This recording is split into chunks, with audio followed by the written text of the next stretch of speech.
This question says, I have difficulty explaining dinosaurs to my children and how they were or were not on the ark. Here's how I first answered that question. Me too. Help. He has literally wrote that down on his notes. Me too. What do I say? So I did some research.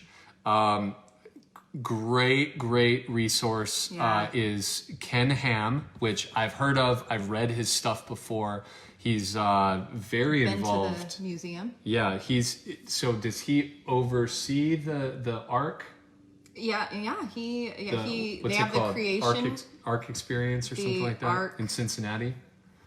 I In the don't Creation remember. Museum? The Creation Right. Museum in Cincinnati. Yeah. So Ken Hamm is one of the leading biblical scholars on that. So he has a website called answersingenesis.org. So I would encourage you, if you have questions about dinosaurs and that kind of thing, look up answersingenesis.org. So I'm telling you that because the answer I'm going to give you, I mostly got from Ken Hamm. So this is less Kevin answering it and more Ken answering it. So I'll just give you a real concise version of what he shared, because it makes a lot of sense. In Genesis 7, verse 14, he talks about how there are 2 of every kind of animal that were supposed to be brought onto the ark, which is different. When it talks about 2 of every kind of animal, that's different than every species of animal.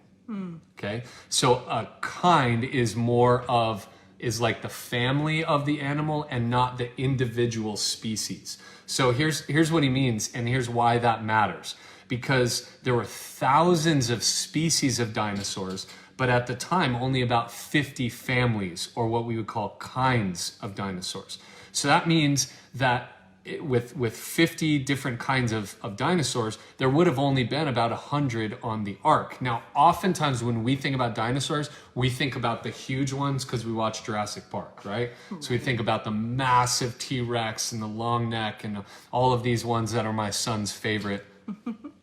But the average size of the ancient dinosaur was somewhere around a large sheep, okay? So if you think, plus, also if the dinosaurs that God brought to the ark were young and they were on there for a little, I forget the total amount, 6 months, something like that, a few hundred days, then they would have fit in the ark even easier because they would have been smaller. So along with hundreds of other kinds of animals, they would have been there. So my thought on this is some people have a hard time believing, well, how could the dinosaurs have even fit on the ark? Here's one cool thing, I think that'll help with a lot of the hard questions that you deal with, even like the question that you just dealt with about the resurrection and if our bodies have been cremated, or even if you just died in a really tragic way where your body was destroyed in some way. Right. How could God then resurrect your body?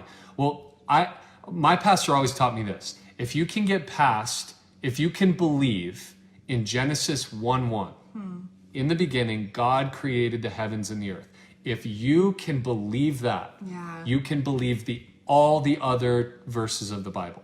Right. Because to think that God spoke everything into existence from nothing, if you can believe that by faith, then it's pretty easy to believe that God could organize a few hundred dinosaurs on an ark, right? Or make sure that the human race survived through a worldwide flood, or fill in the blank with what you may doubt. If you can believe that God spoke things into existence from nothing, then the rest is a little bit easier to believe. Yeah,